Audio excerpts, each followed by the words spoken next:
Hello everyone. Welcome back to NIPER दोस्त YouTube channel. मैं हूं शायन। तो कितना रैंक होना चाहिए आईआईटी बीएचयू में एडमिशन लेने के लिए, या बोल सकते हो कितना मार्क्स तुमको लाना होगा ताकि आईआईटी बीएचयू में एडमिशन मिल जाए, जो इस बार 22 जुलाई को है, राइट। तो ये क्वेश्चन तो बहुत फ्रीक्वेंट चल रहा होगा आपके माइंड में।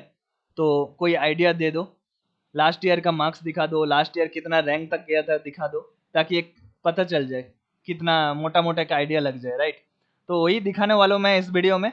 ये जो आपके सामने देख रहे हो ना, ये है 2022 का मार्क्स लिस्ट, कि इसको कितना मार्क्स मिले और कितना रैंक आए, उस हिसाब से जो मार्क्स लिस्ट है वो दिखा रहा हूँ। तुम बोलोगे कि 2023 यानी लास्ट ईयर का ही दिखा दो, वो ज़्यादा रिलेटेबल होगा, राइट। तो वो भी मैं दिखाने वाला हूँ। तो मैं 2 साल का दिखाने वाला हूँ, 2022 2023।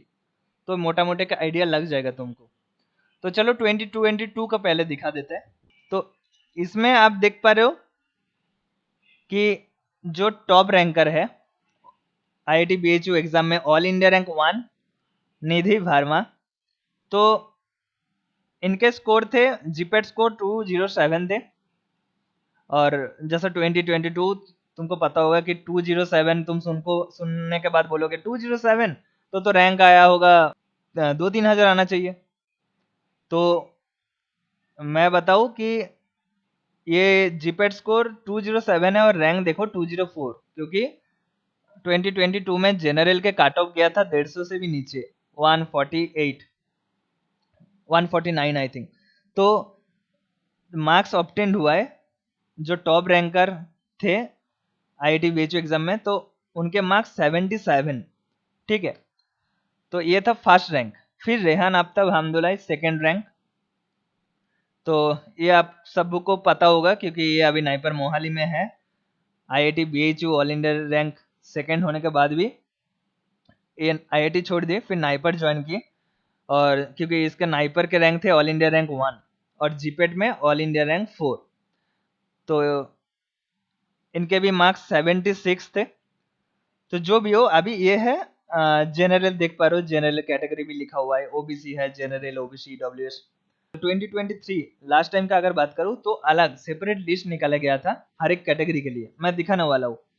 पर इधर क्या किया ना, सब एक साथ ही डाला है, क्योंकि कैंडिडेट्स भी लास्ट ईयर के हिसाब से थोड़ा कम थे 2022 में। क्योंकि इसके पहले क्या होता है, इसके पहले होता था कि जीपेट में जैसा रैंक आए उस हिसाब से एलोटेड होता है, जैसा आईसीटी में होता है, राइट। वैसा आईआईटी में भी होता था कि अगर तुमको ऑल इंडिया रैंक 300 से नीचे है या 200 से नीचे है तो मिलने का चांस हो जाता था, फिर बन जाता था। तो जो भी हो, उसके बाद एग्जाम लेने लगे आईआईटी बीएचयू। तो 2022 था फर्स्ट टाइम कि फिर से एग्जाम, उसके पहले भी बहुत पहले फिर से एग्जाम होता था, पहले भी एग्जाम होता था, बीच में कोरोना के टाइम बंद हो गया था। अभी फिर से 22 में चालू हुआ है ये। तो ये है रैंक लिस्ट। तो इसमें मैं बता दूं कि जनरल के लिए तो मैं बस 2022 का दिखा देता हूँ, उसके बाद मैं 2023 का दिखा देता हूँ, उसके बाद मैं बता दूं कितना रैंक तक होगा। तो तुमको उम्मीद लगा सकते हो कि मिल मिल जाएगा। ओके। तो इसमें टोटल ये पीडीएफ जो है 400 450 आई थिंक है, 427। इधर आप देख पा रहे हो 427। तो लास्ट 15 मार्क्स, ये आपको पता है कि 100 मार्क्स में होता है। जैसा मैं लास्ट आईआईटी का जो वीडियो 2 दिन पहले अपलोड किया उसमें भी बोला हूँ, 100 मार्क्स का होता है और नेगेटिव नहीं होता है। नाइपर जीपेट जैसा कोई भी नेगेटिव मार्क्स नहीं रहता है। तो 100 क्वेश्चन ही अटेम्प्ट करके आना, ऐसा नहीं कि छोड़ के आओगे कुछ, ठीक है, क्योंकि नेगेटिव है नहीं।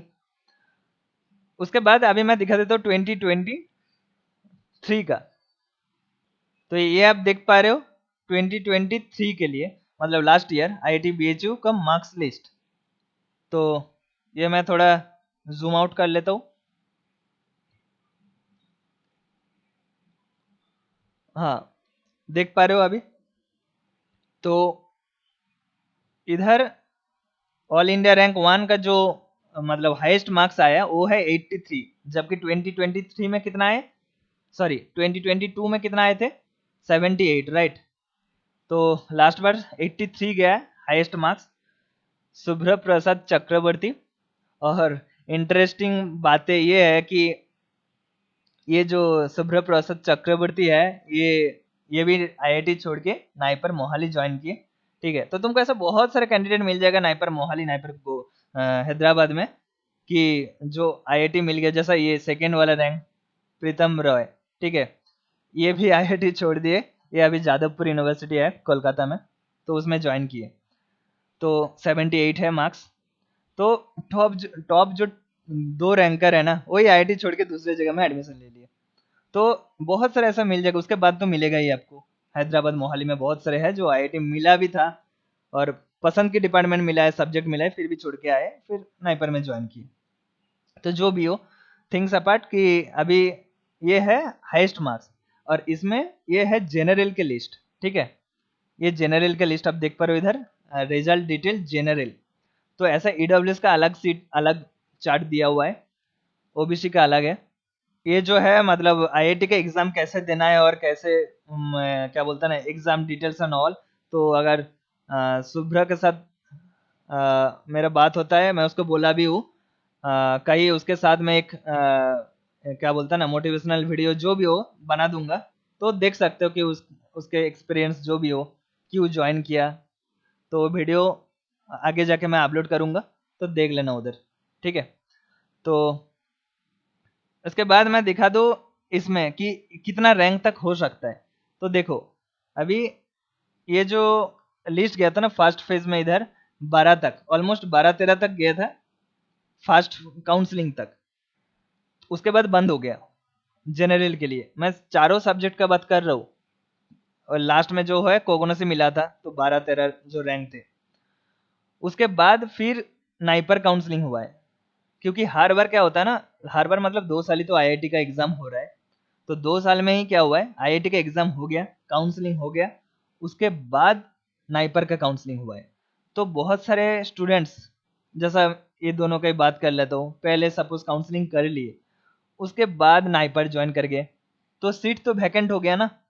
तो सीट वैकेंट होने के बाद फिर से खाली हो गया, तो आईआईटी को फिर से वेट लिस्टेड कैंडिडेट जो है नीचे, उसके तरफ जाना पड़ा। तो फेज 1 में इतना ही गया है, रैंक 12 रैंक 13 तक। उसके बाद फिर जो 13 रैंक है, ये भी अभी नाइपर हैदराबाद में है। जो 12 रैंक है कुणाल पांडे, इसके साथ भी वीडियो है ऑलरेडी मेरा, तो उसमें जाके देख सकते हो कैसे पढ़ना है, कैसे प्रिपरेशन करना है। तो चैनल में वीडियो ऑलरेडी इसके साथ अवेलेबल है, कुणाल के साथ, तो वो वीडियो अब जाके जरूर चेक कर सकते हो।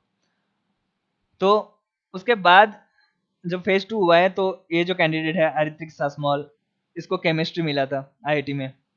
ठीक है, तो उसके बाद नीचे जाएगा, लगभग अगर 25 तक है, 25 तक है, तो तुम सोच सकते हो कि मिल जाए सीट, कोगोनो से भी हो तो मिल सकता है ऐसा। जनरल है ये, क्योंकि टोटल कितना सीट्स है, टोटल सीट्स है 49। जनरल हो गया, इतना सारे जनरल है। उसके बाद जनरल ईडब्ल्यूएस, ये है जनरल ईडब्ल्यूएस। तो जनरल ईडब्ल्यूएस में highest rank, sorry highest marks गया था 77।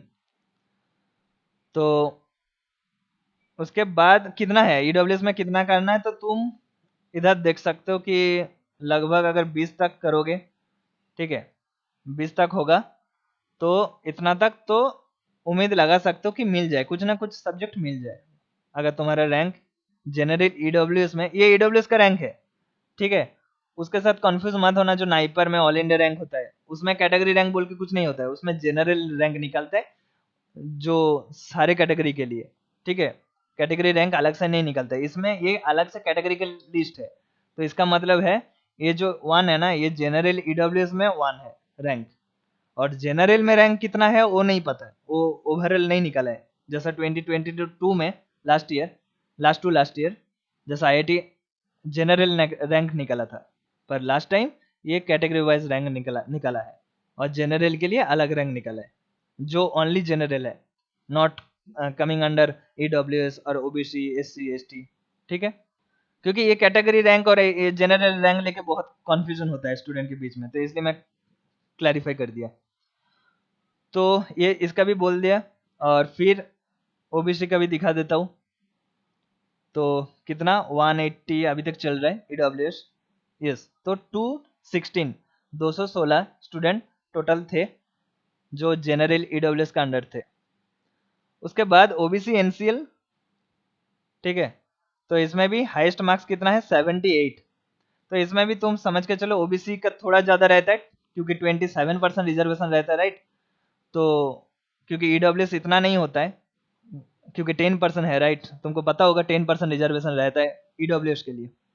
तो 27% ओबीसी के लिए रिजर्वेशन रहता है। तो मैं बोलूँ अगर तुमको 30 तक भी है, और ये मैं ऐसा बात कर रहा हूँ कि फेज 2 लास्ट बार, ठीक है, इस बार पहले इस बार बाद में हो रहा है। आईआईटी बीएचयू का जो काउंसलिंग है इस बार बाद में हो रहा है, क्योंकि नाइपर काउंसलिंग खत्म हो जाएगा। तो हो सकता है कि ये थोड़ा कम जाए, क्योंकि लास्ट बार फेज 1 होने के बाद फिर नाइपर हुआ था काउंसलिंग, बहुत सारे सीट वैकेंट हो गया था, ठीक है। तो ये लास्ट बार हिसाब से 30, तो इस बार के हिसाब से तुम मान के चलो कि 20 तक मान के चलो कि कुछ ना कुछ मिल जाए, ठीक है। और ईडब्ल्यूएस का भी मैं बताया था ना कि 20 तक, तो उसको भी 15 करके चलो, क्योंकि इस बार सीट वैकेंट कम होने वाला है। नाइपर का तो हो ही जाएगा पहले, तो वैकेंट का कुछ बात आ ही नहीं रहा है, क्योंकि जिसको नाइपर ऐसा भी नहीं मिल रहा है या फिर नाइपर के लिए नहीं गए, वो तो आईआईटी ज्वाइन करने ही वाले हैं। समझ गए हो। उसके बाद आ, और है ओबीसी का बहुत सारे स्टूडेंट्स दिया था एग्जाम। और ये लिस्ट अगर आपको चाहिए, ये जो मार्क्स लिस्ट मैं दिखा रहा हूँ 2022 का 2023 का, तो व्हाट्सएप ग्रुप में ये मैं भेज दूंगा, तो उसमें जाके आप चेक कर सकते हो आराम से। व्हाट्सएप ग्रुप का लिंक डिस्क्रिप्शन बॉक्स में दिया रहेगा। तो ये लिस्ट अभी चलते जाएगा, 300 400 400 500। तो एससी कैटेगरी के लिए हाईएस्ट मार्क्स कितना गया था, मार्क्स ऑब्टेन 73, जो एससी कैटेगरी में फर्स्ट हुए थे। तो ये था एससी के लिस्ट। तो एससी के लिस्ट जैसा एससी का रिजर्वेशन कितना रहता है 15% रहता है। तो 15% मतलब थोड़ा कम ओबीसी से, ईडब्ल्यूएस से थोड़ा ज़्यादा। तो समझ के चलो कि अगर 15 तक होगा तो हो जाएगा, ठीक है। मतलब हो सकता है 10 में ही क्लोज हो जाए, 10 या 7 में ही क्लोज हो जाए, ठीक है। पर 15 तक होगा तो तुम कम से कम एक्सपेक्टेशन लगा के बैठ बैठ सकते हो कि शायद मिल जाए, राइट। तो एसटी के दिए थे 141 स्टूडेंट्स टोटल। अभी एसटी के लिए जो एसटी कैटेगरी में फर्स्ट हुए, मार्क्स ऑब्टेन 61, ठीक है। तो एसटी के लिए पता ही है कि एसटी के लिए ओनली 7.5% रिजर्वेशन रहते हैं। तो 4 या 5 सीट ही होगा टोटल एसटी कैंडिडेट्स के लिए। पूरा आईआईटी सारे मतलब जो 4 सब्जेक्ट्स है ना, केमिस्ट्री कोलॉजी सुटिक्स एंड कोलॉजी केमिस्ट्री सुटिक्स एंड कोगनोसी, ये जो 4 सब्जेक्ट है उसमें 4 डिपार्टमेंट में एक एक करके 4 सीट ही होगा ज़्यादातर, या 5 हो सकता है मैक्सिमम। तो 5 होगा, तो 5 को तो मिल जाएगा, समझ के चलो। ये जो 5 स्टूडेंट्स टॉप 5 स्टूडेंट्स है उसको तो मिलेगा ही मिलेगा। तो तुम 10 तक सोच सकते हो, 10 तक कि मिल जाए। अगर कोई मतलब मैं डबल करके चल रहा हूँ, ठीक है, क्योंकि 5 सीट तो वैकेंट होगा नहीं इस बार, तो और भी नहीं होगा, नाइपर काउंसलिंग खत्म हो रहा है उसके पहले ही। तो हो सकता है ज़्यादातर 1 या 2 सीट खाली हो, ठीक है। तो 7 तक। तो ये था एसटी के लिए। तो तुमको पता लग जाएगा कि इतना रैंक तक तुम एक्सपेक्टेशन रख सकते हो कि मिल जाए। फिर फिजिकल हैंडीकैप, ठीक है। तो फिजिकल हैंडीकैप स्टूडेंट्स के लिए मैं बता दूं, मतलब इस कैटेगरी में जो टॉप रैंकर एडमिशन लिए, मार्क्स ऑब्टेंड 64। तो ये था पीएच कैंडिडेट के लिए। तो इसमें कैटेगरी देख पा रहे हो इधर, ओबीसी एनसीएल जनरल। बोलोगे ऐसा क्यों है, क्योंकि ये तो कोई कैटेगरी नहीं होता है फिजिकल हैंडीकैप। जो 40% डिसेबिलिटी है वो फिजिकल हैंडीकैप उसका सर्टिफिकेट दिया जाता है, और वो एलिजिबल है 40% और मोर होना चाहिए। तो कोई भी कैटेगरी से हो सकता है, जनरल से हो सकता है, ओबीसी से हो सकता है। ये था आईआईटी बीएचयू के लिए। होप तुमको कुछ तो आइडिया मिला होगा कि कितने मार्क्स, आसपास कितना मार्क्स लाना है, तब जाके अच्छा रैंक आ सकते हैं। और all the best for your IIT BHU exam, अच्छे से एग्जाम देना। I will see you in the next time with another video, तब तक टेक केयर, बाय बाय।